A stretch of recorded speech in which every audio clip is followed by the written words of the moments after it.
Hello, we're back. We haven't been far, well we have, but different guitar. Another one. Reverend Telecaster, Eastsider. Yeah, and now we are using the Neo Creamback as our constant driver, and then we've got the M65, the H-75, the Heritage, G12-65 Heritage, but they don't do any other. Oh, they do. Yeah, Celestion are currently making the G12H-150 Hz Heritage, but it's on their website as a legacy speaker, but it's not. Anyway, they still make that. But anyway, these are higher power things. These are all like 65, 75 or 150 watts, so yes, higher power beasties. Did I mention them all? Oh, the Redback. Oh, the Redback's yes. down there. Mm-hmm. Cool. Let's have a listen. Yeah. So we're starting with the Neo Creamback on its own. Yes.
Sounds like a guitar. Yeah. With the clean sound, they have very subtle variations, don't you think? I agree. That one, it felt like the least amount of change. It was just purely isolated.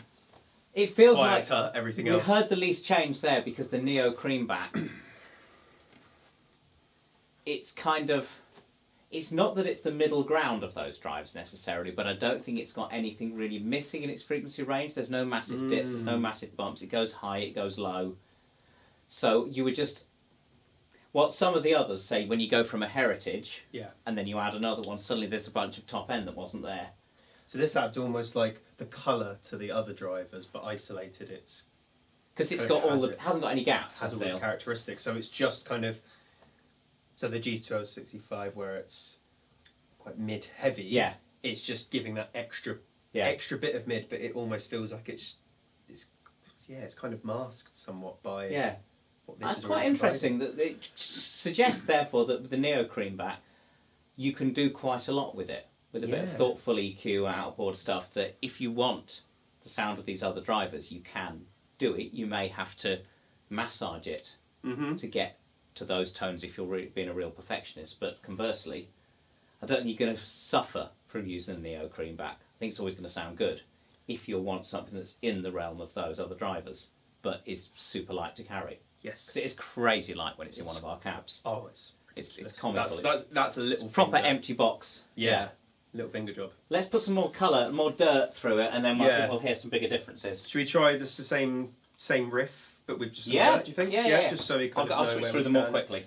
And it is on the neck pickup as well. Right. Or maybe we'll try it with the single Yeah, coil on the okay. bridge with some dirt. It's quite- I think it sounds a little bit too bright.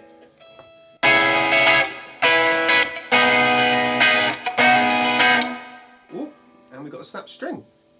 Ah, That's new. that's annoying. Neo Creamback solo, and then we'll add some others.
Well, it makes much more of a difference, doesn't it, with the dirty sounds? Yes, absolutely.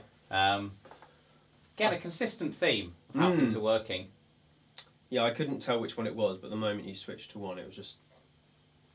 You really got it. The Heritage pushes the mids in a weighty way. Yeah. The H-75, again, mid push, but a dirtier one. M-65, lower down, mid. It's kind of a low mid push, a high mid push, a general smoother mid push. Yeah. When you go from M-65's low mid push, H-65's high mid push. Heritage is the sort of broad, cleaner mid push. It's not as dirty as those two. Redback's aggro top and fatness down below. And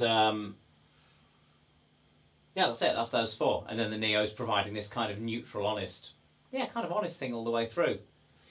So it's quite a nice thing that actually it would seem that if you use any one of those drivers and want more output, but don't want to add a load of weight, just add a Neo Creamback to any one of those four and you still get a lot of the sound of that driver. That's why I think these two as a combination. Yes, because the Heritage is such a nice sounding driver, but possibly lacking a little detail up top. Exactly. And Louis was saying, talking about comparing these, he was saying he was looking at getting an alternative. Yes, because he's got the Heritage and the V30, but he could put the Creamback in. Yeah. And the thing we have noticed, although some of these are rated as 100 dB sensitivity and some are at 97, it's not a massive difference. Because that number is that number is a simplification of a wiggly line that's measured on axis. But an on-axis wiggly line isn't the truth either. So, yeah. Cool. Right. Should we try something a little dirtier? Yeah, go dirtier, and then we'll do one more switcheroo. Yes. Nice. And then we'll stop. Go neck pickup. Cool. Right. Just the Neo on its own for now, and then I'll add the others in, because I understand them better like that. Hopefully you guys are hearing that too. Yeah. Right, here we go.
Cool. That was really cool. Do you notice with that, the Redback chugs way more. It's got way more bottom end when we went to that. Yeah. It was just really thick. The H-75 didn't have as much thickness and depth, but it was in that direction. Yeah. The Heritage, a bit less. M-65, much less weight to it, much less depth. It's very controlled in the top and the bottom. Yeah. Again, I can see what the M-65 Creamback is in a lot of boutique combos, and it's in a lot of cabs that go with hand-wired point-to-point things because it sounds pretty. Yeah, it's flattering. It's probably an extremely nice recording speaker, bedroom speaker, jam night if you're having an off-day speaker. Yeah. You know, it's really nice. The Neo's not like that. The Neo's more intolerant. But it's more responsive, conversely. The Heritage has so much detail in its smoothness. It really does. bit like Really? the Alnicos. Yeah. It's cool. It's cool. It's definitely giving me Alnico Cream, Alnico Gold vibes. And the Redback is a really nice way of taking the core tone of any of these speakers and adding bite and chug to it. So you could have a cab that you've got for... You could have something... If you're in, say, two bands and you want to buy one barefaced cab and you play blues and you play metal, I think you could honestly get away with a 2x12 with a Redback in it, and any of these, like a Heritage. Well, Heritage would be very good, actually. And when you play in a gig, you mic the Heritage for the blues gig. Yes. And you mic the Redback for a metal gig. And on stage, they're still going to work fine. They're going to do that thing because they both complement each other. Yeah. Oh, that's so cool. Right. Swap round. Swap it!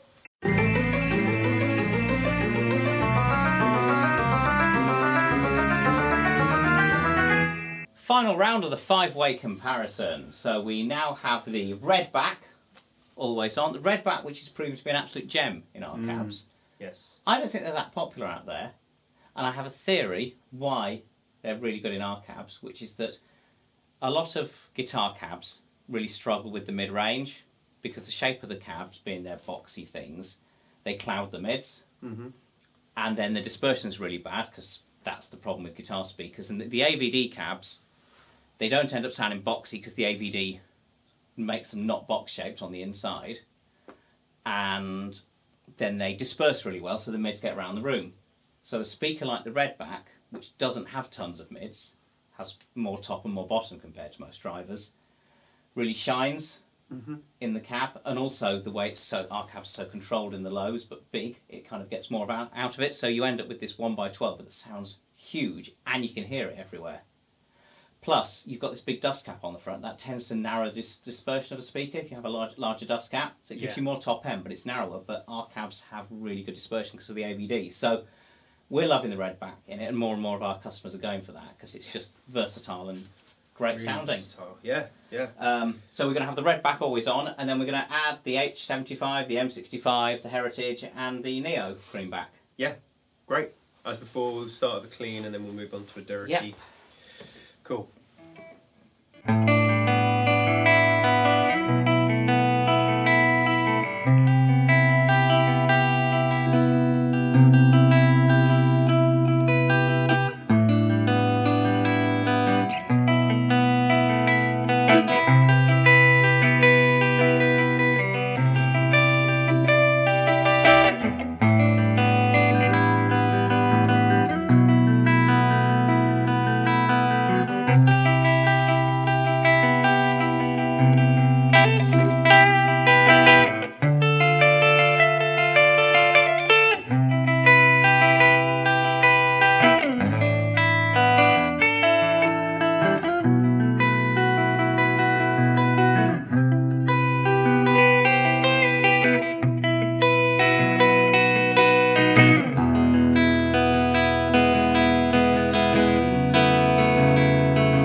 That's really amazing.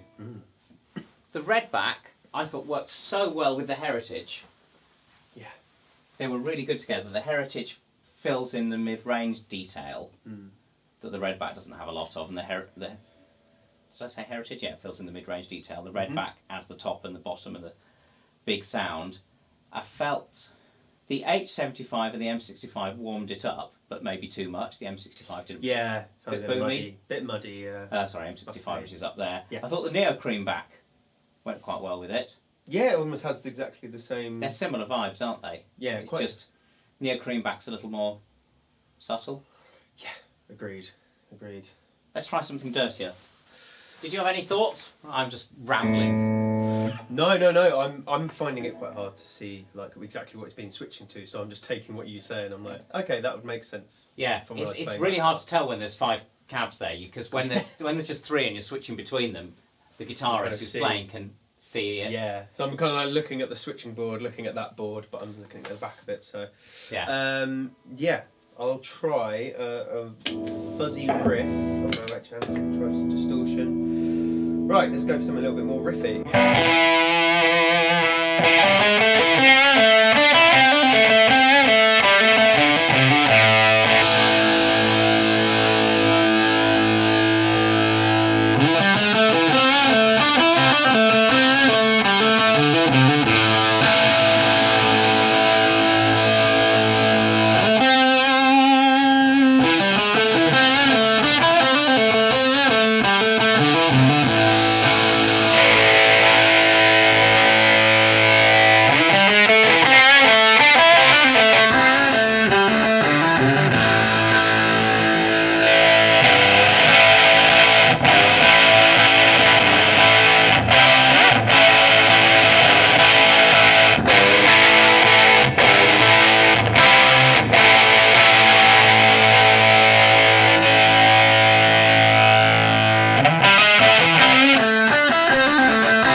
Gone horribly out of tune again, so I'm just going to stop it there. What did you get from that? The M65 and the Redback are epic for that sort of thing. It's the biggest sound in the world. Yeah. It's just huge. And the H75, not quite as huge sounding, and a bit more pokey through the mix sort of sounding. I mean, if you want to play Led Zeppelin at home and just have hilarious fun, get a Redback and an M65 in one cab and crank it up. Oh yeah. It sounds so good. Yeah. Right, one more round of sounds and then we're done. Yes. What are we thinking? More fuzzy? Yeah, let's go fuzzy. Okay. Just going to see where this goes. Yeah.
Lamb of God fans, I really just that was a weird amalgamation of about 2 different riffs. That fast stuff.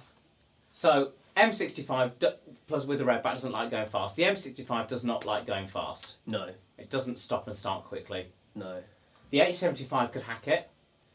Yeah. But the Heritage was tighter. The Heritage and the Redback together are an absolutely killer combination. The Neo Creamback works well with it. Doesn't push the mids as much as the Heritage. The Redback's great. Redback, Redback and Redback Heritage, killer combo, I think. Fantastic combo. Different vibes, but that you know, I said earlier that I felt you could do Redback. Was it Redback Heritage I suggested as a combo for a? Was it Redback? Yeah, I think you said Redback Heritage for like a more. That you could do everything. You could do your rock gig with it, and you could do your blues gig, and you just change which one you might. Both work on stage. Yes, Heritage has the mellower. I hold by that. I think that's a really effective combination for a guitarist who wants a 2x12 that sounds good on stage, covers a really wide range of music. I mean, we haven't delved into anything funky, soul-y, R&B-y. That's what Louis does. Yeah, yeah. But these are rock speakers. These are rock and blues and not really metal, but we've seen that with the Redback you can go metal. You certainly can. Yeah. Nice. Oh. We're exhausted. Yeah, that's a lot. Right. That's a lot, but that's very enlightening. Let us know what more combos you'd like to hear, because there's so many. As soon as you start pairing drivers up, it's a lot. But we're learning stuff, and hopefully you're learning stuff. And if you want to hear the best out of these drivers, get them in an AVD cab. Here's one on the top. They are. Is this the Neo? This isn't the Neo one. This is an Neo. Aren't they? Aren't they lovely? Look. Here we are. So I walked to a gig with one of these a couple of days ago, carrying one of these, but an active one in one hand, and wheeling a Super Twin 2x12 1200 watt bass cab with me. It was a 15-minute walk. Well, 16 minutes according to Google Maps. It took me 16 minutes to get there. It was fine. Yeah. Yeah. I mean, admittedly I didn't have a bass with me, but you know, I was carrying a bass rig and a guitar thing. Yeah. So they're very portable, and they just sound better. They just work better than everything else. So, I mean, they're not cheap because we make them here properly. You know? Yeah. And they're beautifully finished, and they sound way better than everything else. And I bet you can't spend this much money on a guitar and get as good a sound. Yeah. Yeah. I think that's a very fair but lots of you will own more than one guitar. So you should probably sell your least used guitar or two and buy a bareface cab. Or those 4 effects pedals you haven't used in a while. Or 2 effects pedals. Or... I never know when you'll need them, but yeah, I concur. I concur. These will make more of a difference yourself. Yeah. One thing I will say, the only thing you hear when you're playing a gig is your speaker and the cabinet that's then doing things with the sound. Nothing else makes any sound, so I don't know why you don't make more of a fuss about it. Yeah. The rest is just electrics, and no one listens to electricity. However much Captain Beefheart sings about it. Right, we'll be back. We've been Alex and not Louis. Davey. Thank you. See you next time.